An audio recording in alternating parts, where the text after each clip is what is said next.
Straight ahead on 12 News, arrested in California, a man accused of exploiting his Plymouth mother, then boosting safety at school, including better radio connections and security cameras.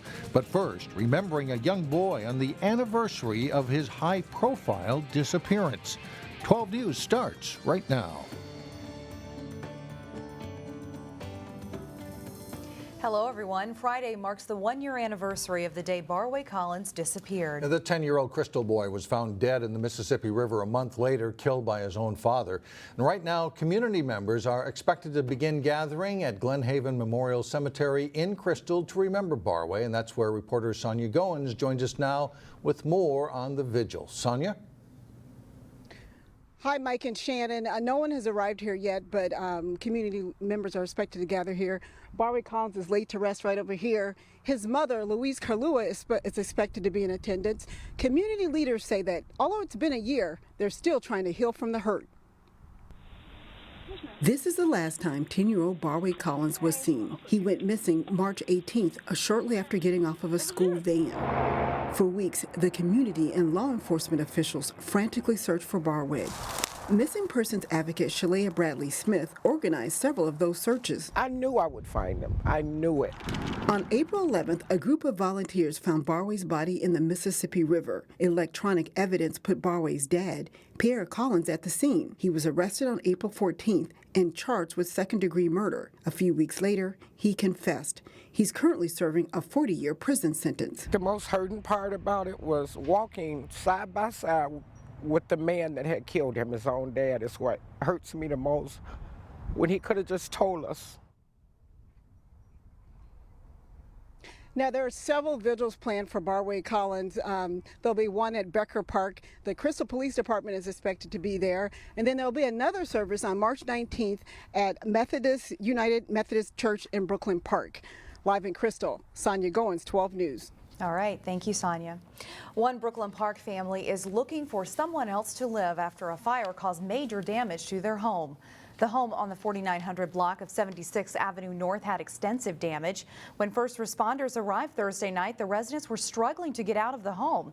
They did make it out safely, and it took a few hours to get the fire under control. 2 firefighters and one of the residents are recovering from minor injuries. Police call the actions of a Plymouth man despicable. The man who wheeled his ailing mother into a bank to make a withdrawal just hours before he reported her dead has been arrested in California.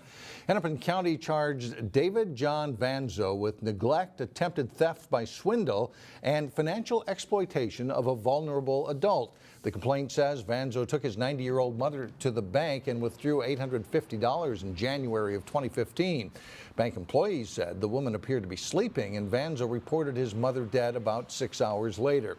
The complaint says Vanzo began living with his mother, who had dementia, in 2007, and over time took about $260,000 from his mother's accounts to spend on gambling and women. Police called the condition of the home deplorable.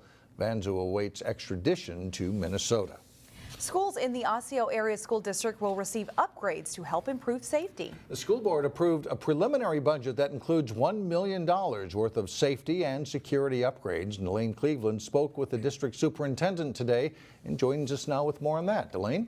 Mike and Shannon, violence in Minnesota schools has been a hot topic over the past few months, highlighted by incidents in the St. Paul School District involving assaults by students against teachers. Osseo area schools haven't had the same issues, but the board has decided to make safety a priority in their preliminary budget. The needs are intense, and the needs of our students are intense, and we do have facilities that have a wide range of age. So there are always things that need attention, not only in physical facility investments, but in safety and security. Beginning next school year, staff members at places such as Osseo Middle School will be able to communicate better with one another. The $1 million in capital improvements will include investments in new handheld radios, along with equipment to strengthen their signals. The schools will also receive upgraded security cameras. In addition, the secondary schools will now have one more police resource officer on site, bringing the district's overall total to 5. All told, district officials say these measures will help contribute to a healthy work and learning environment.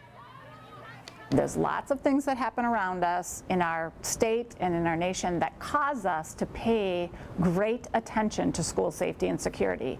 And so I hope that our community members know that we pay attention to that, we make strategic investments in that. Installation of all the new equipment will take place this summer. The superintendent expects the school board to approve the district's final budget on June 30th. Mike? All right, thank you, Delane. Students at One Maple Grove Elementary School are keeping up a tradition of giving back to the less fortunate. Rice Lake Elementary students have collected more than $1,500 to purchase supplies for a rural Mexican school near the U.S. border. Students have raised money to buy supplies for the school for more than 10 years. I wanted to help other people because I thought it was really cool, and I was adopted from China, and so I know how it felt to be have other people come and bring stuff for me. Anna Miller is one of the students who will get a first-hand look at the Mexican culture when they hand deliver the supplies to Mexico. And it's a need you might not be aware of, but there is nothing cheap about diapers. And one local organization says as many as 1 in 3 families struggle just to provide diapers for their children. A collection drive at several Robbinsdale and Osseo school district schools is helping to fill that need. In February, they came up with nearly 6,000 diapers for a group called the Diaper Bank. 75,000 Minnesota children are living in poverty or near the poverty line and need diapers. And diapers cost $70 to $80 per month per child. So a lot of kids are going without clean diapers on a regular basis. Advocates say it's a family health issue and you can still help by dropping off diapers at the New Hope Learning Center. Coming up, how Plymouth is tracking ash trees and a pest that could kill them. And later in sports, the Hopkins Royals will shoot for another state girls basketball title. But first, in your AccuWeather forecast, cloudy weather through the weekend with sun returning early next week.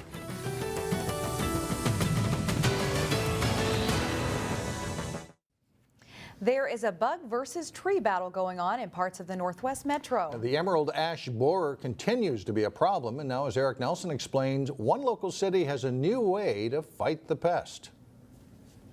This tiny insect can topple a huge tree. Once it ran out of food out of that tree, it just went to wherever the next ash tree was. The emerald ash borer is causing havoc across the U.S., including the Northwest Metro. It's good information for a resident to be able to look in and see what's going on in my neighborhood. What trees are being treated, what isn't, how close is it? Plymouth has declared war on the emerald ash borer, firing a preemptive strike against this destructive pest. Before this, I was telling people have a plan. Now I'm saying implement the plan. Plymouth now tracks infestation with an interactive map on the web. Now they can track this visually, and they can really see how close they are to the site. Red dots are infected trees, blue dots are treated trees, and green is untreated. Residents can chart this on their computer. It also may give you some information of, should I treat my tree then? If you see a lot of trees around you, hey, it might be worth it then, because your whole neighborhood is going to be protected. The eastern shore of Medicine Lake is ground zero for this insect invasion.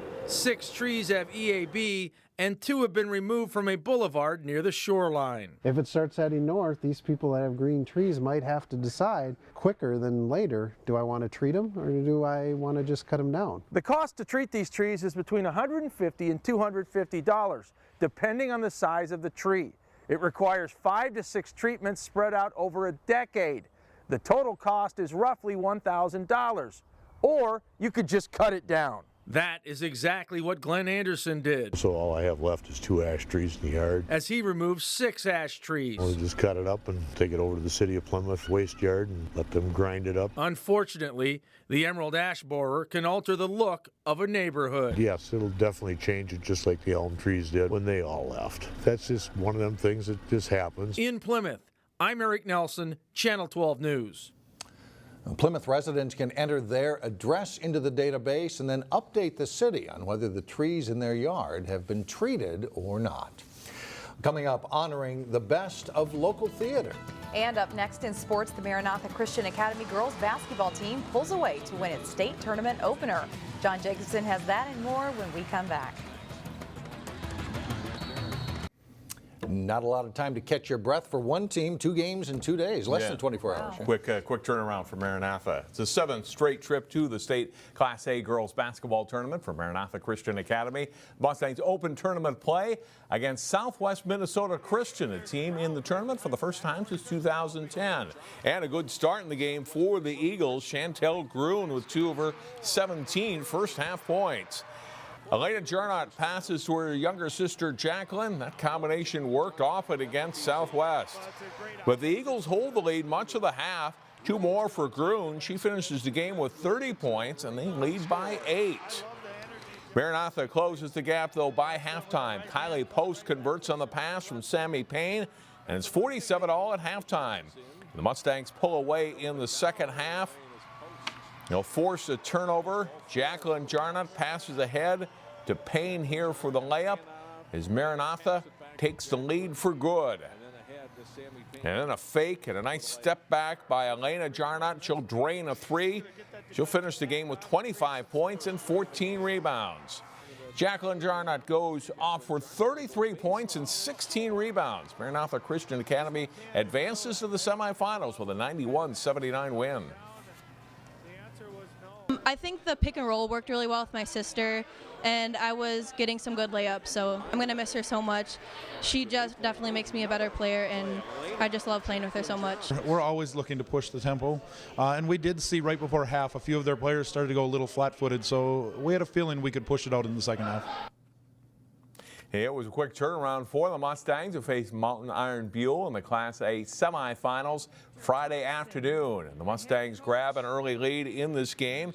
The inbounds pass leads to a layup by Sophia Montgomery, and it's 6-0. But Mountain Iron Buell leads for much of the half. Macy Savella with a 3. Rangers up by 4 at the half. Second half, and Elena Jarnot misses, but her sister Jacqueline rebounds and scores, plus a foul to tie the game at 42-all. It's a thriller. It goes to overtime. That game in overtime. 12 News goes to air. The Hopkins girls knocked Park Center out of the Class 4A quarterfinals on Tuesday. The Royals took on Eastview in the semifinals in a rematch of last year's championship game. They switched to Williams Arena from Target Center for the semis. Nia Holly with the step-back jumper off the glass on her way to a 28-point game for the Royals. Then the lob to Holly, and watch the great touch pass to Dominique McNeely for 2. Hopkins goes up 13-10. Eastview plays well early. Rachel Ranke called bank, but accounts for 3 of her 24 points. Lightning lead by 1. Raina Suggs and the Royals, though, go on a 12-0 run. This one of a pair of 3s for Suggs in that stretch, and Hopkins builds a 39-30 halftime lead. And they blow it open in the second half. Ashley Bates pops a 3 from the top of the key for a 10-point Hopkins lead. Holly delivers a nice pass on the break for a layup by Bates. She scores 23 for Hopkins. And great passing here. Angie Hammond finds Bates for an easy layup, and it's 52-37 Royals. 8th grader Paige Beckers nails a 3 as Hopkins rolls to an 85-67 win to move back into the title game. Anytime you can make shots, things that are just a little bit easier. All in all, I thought the play of Raina Suggs and Angie tonight, Angie Hammond, they did a great job for us, because in the first game they really struggled, and I thought their mental toughness tonight was excellent. It's a huge joy to see them come out, on a varsity court. No matter their age, they show their toughness, and they show that they can play with the big dogs. Like the Class AA boys hockey tournament, it's an all-Lake Conference final in 4A girls basketball as Hopkins takes on Minnetonka for the championship. That's Saturday night at 8 o'clock at Williams Arena. The teams split 2 regular season meetings this winter. And a reminder, the winter season finale of our Sports Jam show here on Channel 12 is this coming week. We'll name the best in the Northwest suburbs as we unveil our Sports Jam all-area teams in girls and boys basketball and hockey. That's Monday, Tuesday, and Wednesday at 3:30, 6:30, 9:30 p.m. on Sports Jam. And that is a look at sports. Some tough decision-making there for you guys. We'll be right back.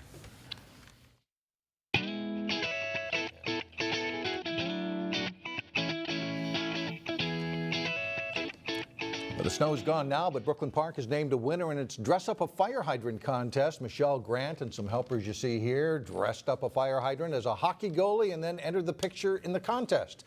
The idea was to get more people to adopt fire hydrants during the winter and clear away snow for firefighters. The winner gets a private tour of the main fire station and then lunch at the station for up to 20 people. Well, local theater students will get a chance to shine on a stage at the State Theater this summer. In today's weekend showcase, Neil Persley takes a look at the Hennepin Theater Trust program that honors excellence in musical theater.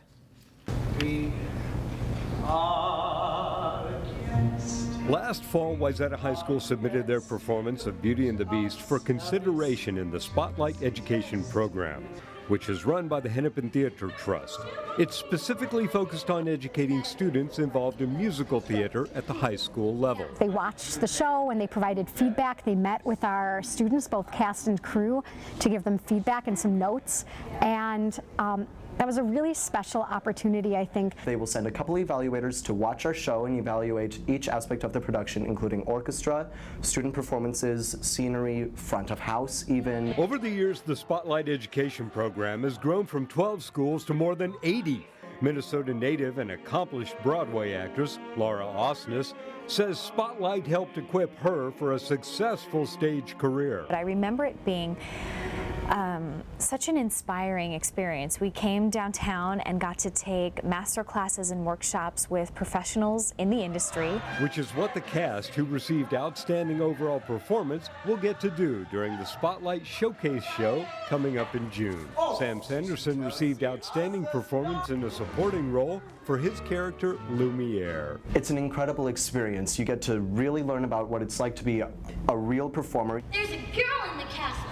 Bless my soul, wouldn't that be lovely? Likewise, Olivia Pack won outstanding performance in a supporting role for her character of Mrs. Potts. I was very surprised. I thought that, you know, given a small role, it would just be harder to notice me, I guess. The Spotlight Showcase is a huge two-night event in the majestic State Theater. They're putting together group numbers, opening numbers, taking classes and workshops together, and really bonding over the whole experience. If you've never been here, the State Theater is a grand theater, and for many of the students, this will be the first time on a stage this size. And it's fantastic to be in a space that massive. For a weekend showcase, I'm Neil Persley, 12 News.